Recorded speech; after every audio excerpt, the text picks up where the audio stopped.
మళ్ళీ నేను పక్కవాడు 2 అంతస్తులు వేసాడు, మనం 3 అంతస్తులు వేయాలి. వాడు 2ప్లెక్స్ కొన్నాడు, మనం 3ప్లెక్స్ కొనాలి. వాడు 3ప్లెక్స్ కొన్నాడు, మనం కాంప్లెక్స్ కొనాలి. ఈ దరిద్రం వదిలేయాలి. అక్కడ ఇవే మాటలు పిల్లల ముందు నడుస్తున్నాయి. ఆస్తులు సంపాదించడమే ఎంతసేపు.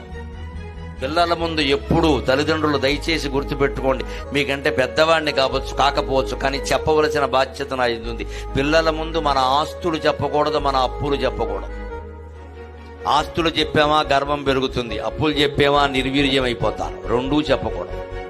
వాళ్ళు డబ్బు ప్రస్తావన తెచ్చి కూడా, అమ్మా వాళ్ళు ఫీజు కడుతున్నారు, ఎక్కడి నుంచి నీకు ఎందుకురా, ఆ సంగతి మీ నాన్న నేను చూసుకుంటా, నువ్వు చదువుకోమ్మా అని చెప్పాలి.